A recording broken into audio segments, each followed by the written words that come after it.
40 साल तक इंसान बनाए, 40 साल तक इंसान बनाए और 23 साल मुसलमान बनाने में लगे। पहले इंसान बने। आज इंसानों में इंसानियत तलाश की जाए तो मिलना मुश्किल है। एक्सीडेंट होता है तो लोग वीडियो बनाते हो, बेचारा मर रहा है, कोई उसको बचाने की फिक्र नहीं करता, वीडियो बना रहा है। खत्म हो गई इंसान,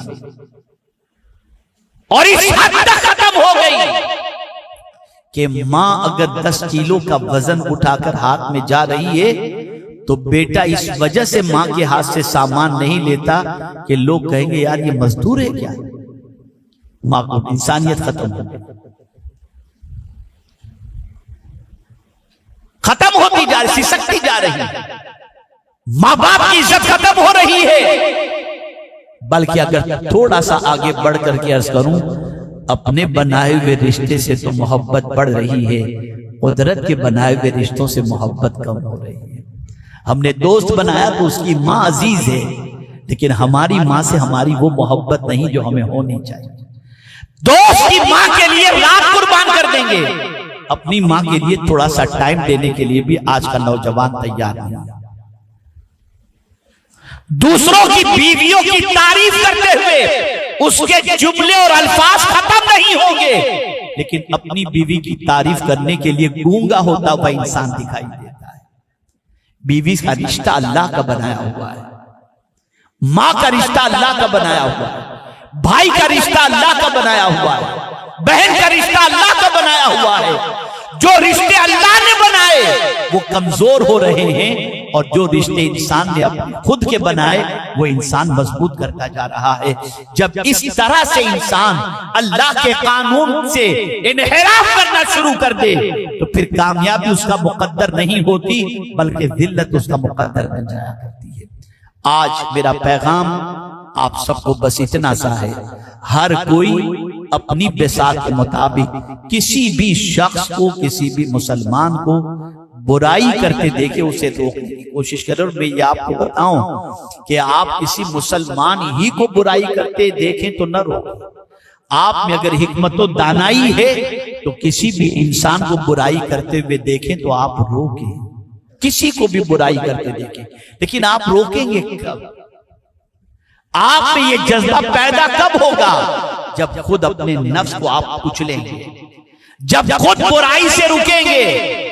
आज बुराई को बुरा जानने वाले लोग तो हैं, हर फर्द, हर मजहब का मानने वाला जानता है कि झूठ बुरी चीज, लेकिन होता क्या है, दरवाजे पर पेमेंट मांगने वाला आया तो बाप खुद अपने बच्चे की झूठ से तरबियत करता है, बेटे बोल दो अब्बा घर पे नहीं है। जरा सोचो आप, एक बच्चे के दिमाग में ये बात नक्श हो जाती है कि झूठ बोला जा सकता है, अगर ये बुरी चीज होती तो मेरा बाप मुझे बोलने के लिए क्यों कहता। ग्रोथ हो रहा है बच्चों का, ऐसे इन्वायरमेंट के अंदर, ऐसे माहौल के अंदर ग्रोथ हो रहा है जहां बच्चा अपनी फैमिली को, अपने पेरेंट्स को गाली गलोच करते देखता है, माँ बाप को झगड़ा करते देखता है, माँ बाप को तिलावत करते नहीं देखता, माँ बाप को सजदा करते नहीं देखता, माँ बाप को तहज्जुद पढ़ते नहीं देखता, माँ बाप को अल्लाह के खौफ में रोते हुए नहीं देखता, माँ बाप को मोहब्बत रसूल में दुरूद पढ़ते नहीं देखता। जब बच्चे का ग्रोथ माँ बाप को टीवी देखते हुए होता है, जब बच्चे का ग्रोथ सिगरेट पीते हुए बाप को देखता है, बच्चे का ग्रोथ माँ को इधर उधर फोन पे बात करते देखता है, तो मुझे ये बताइए मुआशरे की इस्लाह कौन करेगा? बच्चों को इस्लाही रास्ते पर, सीधे रास्ते पर कौन लाएगा? हर माँ बाप को अपने बच्चों के लिए आइडियल बनना पड़ेगा। क्या वजह है कि करबला की तपती हुई रेत पर हुसैन आजम ने अपना सब कुछ कुर्बान कर दिया। जान किसको प्यारी नहीं होती, दौलत किसको प्यारी नहीं होती, लेकिन करबला में इमाम हुसैन के अंदर यह कुर्बानी का जज्बा किसने पैदा किया? तो आपको पता चलेगा कुर्बानी देते हुए उन्होंने अपनी मां को देखा था, कुर्बानी देते हुए अपने बाप को उन्होंने देखा था, कुर्बानी देते हुए चाहे नींद की हो, चाहे माल की हो, चाहे जज्बात की हो, चाहे ख्वाहिश की हो, हर चीज की कुर्बानी देते हुए उन्होंने अपने माँ बाप को देखा था। लेकिन आज हमारे बच्चे अपने माँ बाप को इन चीजों में नहीं देखते। आंख खुलती है तो माँ लगी हुई है फोन पर, बाप चला गया है काम पर, रात आए तो दोनों में झगड़े चल रहे हैं, गाली गलोच हो रही है, ये सारी चीजें बच्चा देख रहा है। अब मुझे बताइए कि इस्लाह कैसे पॉसिबल है, कैसे करेक्शन पॉसिबल है? इसीलिए मैं कहा करता हूं, बाप अगर दीनदार हो तो दीन घर के दरवाजे तक पहुंचता है, और मां अगर दीनदार हो तो दीन नस्लों तक पहुंचता है। बाप को भी दीन के सांचे में ढलना होगा, मां को भी दीन के सांचे में ढलना होगा, और सबको एक अच्छी नस्ल तैयार करने के लिए जिद्दोजहद करनी पड़ेगी। आप बोले मेरा बेटा अच्छा बन जाए लेकिन मैं अच्छा नहीं बनूंगा, इम्पॉसिबल। शायद कहीं ऐसा पॉसिबल हो जाए। करेक्शन आपको स्टार्ट करना पड़ेगा खुद से, मेहनत आपको खुद से करनी पड़ेगी, जिद्दोजहद करनी पड़ेगी, मशक्कत करनी पड़ेगी, नफ्स की कुर्बानी देनी पड़ेगी। फज्र के लिए आपके बच्चे आपको उठते हुए देखें, नमाज के लिए जाते हुए देखें, मुसल्ले पर आंसू बहाते देखें। जब ये देखेंगे ना तो इनकलाब पैदा होगा। जब ये देखेंगे तब तबीयत में तब्दीली पैदा होगी। अगर हमने ये नहीं किया और हमने ये सोचा हमारा बच्चा दुरुस्त हो जाए, तो मैं समझता हूं बहुत डिफिकल्ट है। इसलिए कि हम कॉलेज नहीं जाते, हम यूनिवर्सिटी नहीं जाते, हम हाई स्कूल नहीं जाते, हम तो दुकान पे जाते हैं। लेकिन हमारी उम्र भी 50 क्रॉस हो चुकी है। हमारा बच्चा तो नया नया जवान हुआ है और यूनिवर्सिटी में जाते ही लड़कियों के साथ दोस्ती हो रही है, लड़कों के साथ दोस्ती हो रही है। अब आप मुझे बताइए कि इस तरीके की फ्रेंडशिप के बाद ज़िना से उन्हें कौन सी चीज बचा सकती है? वही चीज बचा सकती है जो घर पर माँ बाप ने उसकी तरबियत की होगी और उसके दिमाग से बुराइयों को निकालने के लिए उसको समझाया होगा। वरना मैं आपको बताऊं, जरा कॉलेज के माहौल को जाकर के देखो।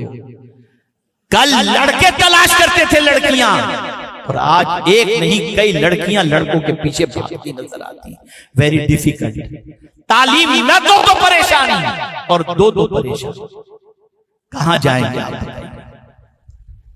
कहां भेजेंगे हम?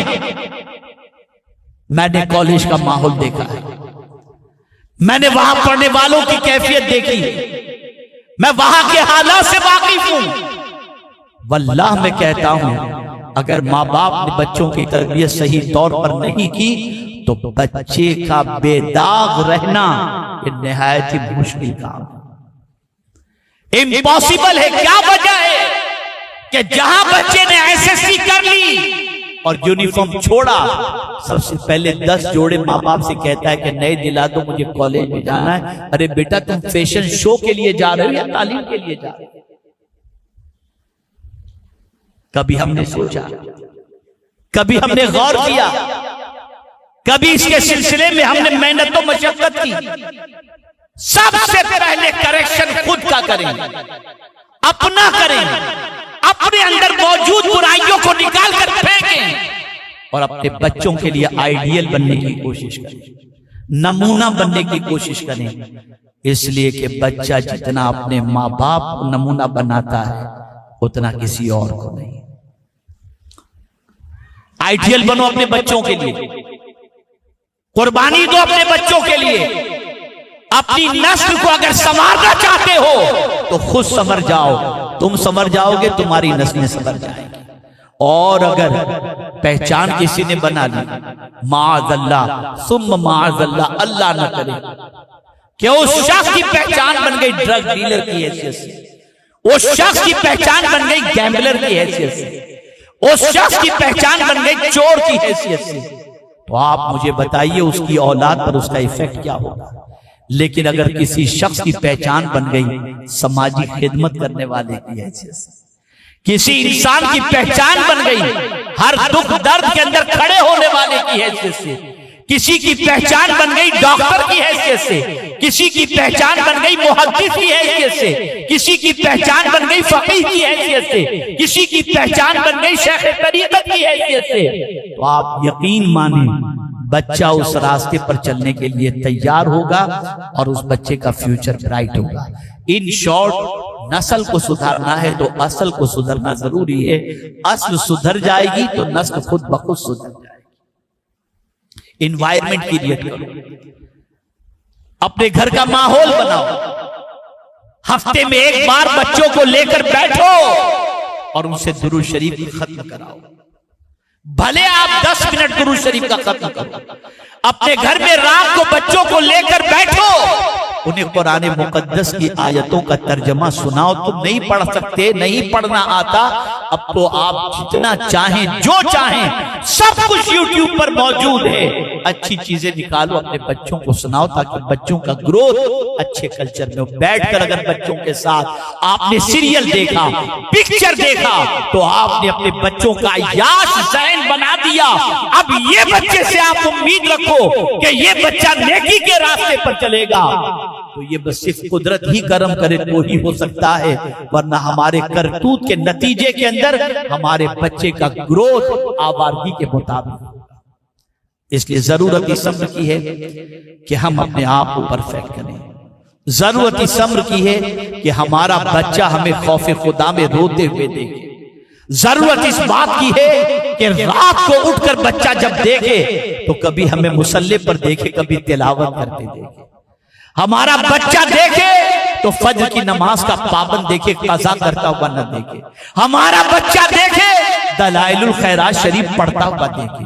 हमारा बच्चा देखे तो हमारे बच्चे के दिल के अंदर ये हो कि मेरा बाप 3-3 बजे तक सोया नहीं रहता, बल्कि सुबह उठ के कारोबार के लिए निकलता है और मेहनत और मशक्कत करता है। आज बहुत सारे बच्चों के बाप, उनकी सिचुएशन ये है कि ससुराल के पैसों पर खाते पीते हैं और 4-4 बजे तक सोए रहते हैं, उठते हैं, सिगरेट पीते हैं, हंसी मजाक करते हैं, रात को 3-4 बजे आते हैं। आप अपने बच्चों को क्या जहन दे रहे हो, क्या सोच दे रहे हो, क्या फिक्र दे रहे हो, किसी तरीके के आप उनके सामने आइडियल बन रहे हो? जरा सोचो। अगर आप कहें कि मोहल्ला बच्चों को बिगाड़ता है, तो मैं कहूंगा कि बच्चों की तबाही के अंदर सबसे खराब रोल अगर किसी का है तो वो माँ बाप को संवरना होगा, उनको करेक्ट होना होगा, उनको परफेक्ट होना होगा। तब जाकर के नस्लों के अंदर इस्लाह पैदा होगी और सुधार पैदा होगा। बच्चों को रात को लेकर के बैठो, उनको दीन समझाओ, उनको दुनिया समझाओ, उनको हालात के बारे में बताओ, उनको वर्ल्ड की सिचुएशन के बारे में बताओ, उनके जहन को रोशन करो। आलमी हालात के सिलसिले में अपने बच्चों से तबादले ख्याल करो ताकि उनका ग्रोथ हो और वो सोचने के लिए तैयार हो जाएं। जब तक के ये नहीं करोगे, मुआशरे की इस्लाह पॉसिबल नहीं है। मैं इन्हीं कलिमात पर अपनी गुफ्तगू को खत्म करते हुए ये अर्ज करूंगा, सबसे अजीम करेक्शन करने वाले और मुस्लिह की हैसियत से हुजूर सल्लल्लाहु अलैहि वसल्लम तशरीफ लाए। और याद रखें, सरकार सल्लल्लाहु अलैहि वसल्लम ने जो करेक्शन किया है, ये करेक्शन कयामत तक के लिए है। और जो वो करेक्शन किए हुए कानून के मुताबिक चलेगा, कुरान ने कह दिया वो कामयाब है, वो कामयाब है, वो कामयाब। अल्लाह ताला रहमत आलम नूर मुजस्सम फख्र आदम व बनी आदम सल्लल्लाहु अलैहि वसल्लम के सदक़ो तुफैल हमारे दरमियान ऐसे लोग तैयार फरमाए, पैदा फरमाए जो अच्छी बातों का हुक्म दें और बुरी बातों से रोकें। अल्हम्दुलिल्लाह सुन्नी दावत इस्लामी ये काम आपके इलाके में कर रही है। आप तहरीक से वाबस्ता हूँ और आखिर में एक जुमला अर्ज करके अपनी गुफ्तगू को खत्म करता हूँ। कौन सा दोस्त अच्छा, कौन सा दोस्त अच्छा, मैं आपको बता दूं और उसी पर अपनी गुफ्तगू को खत्म करूं। सैयदना सिद्दीक़ अकबर रज़ियल्लाहु मौला तबारक व तआला अन्हु इरशाद फरमाते हैं, अच्छा दोस्त वो है कि जब तुम खुदा को भूलो तो वो तुम्हें याद दिलाए। वो तुम्हारा अच्छा दोस्त है। अल्लाह ताला हमें अच्छी संगत अता फरमाए, अच्छे दोस्त अता फरमाए। हमें सबसे पहले अपने करेक्शन की तौफीक अता फरमाए और अपनी नस्लों को भी अल्लाह अज़्ज़ व जल करेक्ट फरमाए, परफेक्ट फरमाए, जिन्हें देखकर हमारी आंखों को ठंडक हो, हमारी आंखों को तकलीफ न पहुंचे। अल्लाह ताला हमारे बीवी बच्चों को हम सब के लिए आंखों की ठंडक बनाए। मैं दिल की अता गहराइयों से यहाँ की कमेटी को, यहाँ के दोस्तों को, यहाँ के साथियों को हदिये तबरीक पेश करता हूँ कि एक बेहतरीन महफिल का उन्होंने इनेकाद किया और बड़े अरसे के बाद हजरत की ज़ियारत का मुझे शर्फ हासिल हुआ और उलमा से मुलाकात का शर्फ हासिल हुआ। अल्लाह ताला रहमत आलम सल्लल्लाहु अलैहि वसल्लम के सदक़ो तुफ़ैल हम सब से वो काम ले जिससे अल्लाह भी राजी हो और उसके रसूल सल्लल्लाहु अलैहि वसल्लम भी राजी हों। आप सब ने करना क्या है? सबसे पहले एक वक्त की भी नमाज कज़ा नहीं करनी। सबसे पहले इसकी प्रैक्टिस करें। अपने बच्चों को भी नमाज के लिए, फज्र के लिए उठाएं खास तौर पर, और नमाज का पाबंद बनाने की उन्हें कोशिश करें। दूसरा काम आपको ये करना है कि आप घर में टीवी के अंदर सीरियल, पिक्चर, ये सब देखना बंद कर दें। आपकी औलाद जब आपको ये काम करते देखेगी, उसके अंदर भी ये आदत पैदा होगी। आप YouTube पर जाकर घर में बैठकर कुरान सुने, अपने बच्चों को उलमा के खिताबात सुनाएं, नाते रसूल सल्लल्लाहु अलैहि वसल्लम सुनाएं। इसी तरीके से तीसरा काम आपको ये करना है कि हफ्ते में एक दिन बच्चों को लेकर कम से कम 1100 मरतबा दुरूद शरीफ का खत्म घर में बैठ करके करें। अगर ये आदत पड़ गई तो बच्ची भी अगर ससुराल में जाएगी तो इसी आदत को फॉलो करेगी और बच्चा अपनी नस्लों के अंदर इस आदत को पैदा करने की कोशिश करेगा। चौथा काम आपको करना है, रोजाना कुरान शरीफ की थोड़ी सी तिलावत कर लिया करें, और ये तिलावत बच्चों के साथ करें या बच्चे देखें, इस तरीके से करें ताकि बच्चों के अंदर भी कुरान शरीफ की तिलावत का ज़ौक़ पैदा हो। अपने बच्चों को लेकर मस्जिद में जाएं ताकि बच्चों को मस्जिद में जाने की आदत पड़े। अपने बच्चों को लेकर उलमा और मशाइख के पास जाएं ताकि उनकी मोहब्बत उनके दिल में पैदा हो। और इसी के साथ साथ बाअमल उलमा और मशाइख को अपने घर पर बुलाएं, चाहे एक या दो ही को बुलाएं। पूरे मोहल्ले को दावत देने की अगर आपकी ताकत नहीं है, न दें। आप 2-4 उलमा और मशाइख को अपने घर में गाहे बगाहे बुलाएं और उनसे कहें ये हमारे बच्चे हैं, इनको कुछ नसीहत फरमाएं और अपने बच्चों से उनका अदब बच्चों को सिखाएं। आप जब ये काम करेंगे इंशाअल्लाह अज़ीम बच्चों का रिश्ता दीन से जुड़ेगा, बच्चों का रिश्ता सुन्नियत से जुड़ेगा, बच्चों के अंदर ईमान मजबूत करने का जज्बा पैदा होगा।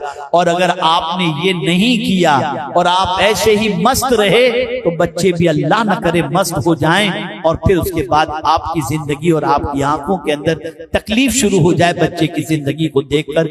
इसलिए कि याद रखें, नौजवान उम्र जो होती है क्रूशियल एज है ये। बिल्कुल इस वक्त जवानों की पोजीशन ऐसी है कि बुराई की तरफ लपक ही नहीं रहे, भाग रहे हैं बुराई की तरफ। और नौजवान नस्ल की पोजीशन ये है 18 या 20 तक पहुंचने से पहले पहले अपनी पूरी जवानी को बर्बाद कर देते हैं। उनके पास कोई ताकत और तवानाई बाकी नहीं रहती। उन्हें गुनाह से रोको, उन्हें बुराइयों के बारे में बताओ, उनको किस तरीके से बुराइयों से बचना चाहिए उन्हें समझाओ। अगर ये वक्त आपने नहीं निकाला और दोस्तों के साथ गपशप में निकाल दिए तो याद रखना नस्लों की तबाही के जिम्मेदार आप और हम सब होंगे। और कयामत के दिन आकाए करीम सल्लल्लाहु अलैहि वसल्लम ने इरशाद फरमाया, कुल्लुकुम राइन व कुल्लुकुम मसऊलुन अन रइयतिही। याद रखें हर एक से उसके मातहत के बारे में सवाल पूछा जाएगा। तूने अपने बच्चे को दीन सिखाया नहीं सिखाया, तूने अपने बच्चे की तरबियत की या नहीं की। ये सारे सवालात अल्लाह अज़्ज़ व जल जिम्मेदार से पूछेगा। हर जिम्मेदार को चाहिए इस तरफ कदम बढ़ाएं और अपने फैमिली को, अपने खानदान को, अपने घर वालों को दीन से करीब करने की कोशिश करें। अल्लाह ताला रहमत आलम सल्लल्लाहु अलैहि वसल्लम के सदक़े में हम सब पर करम की नजर फरमाए। वमा अलैना इल्लल बलागुल मुबीन। अस्सलामु अलैकुम व रहमतुल्लाहि ताला व बरकातहू।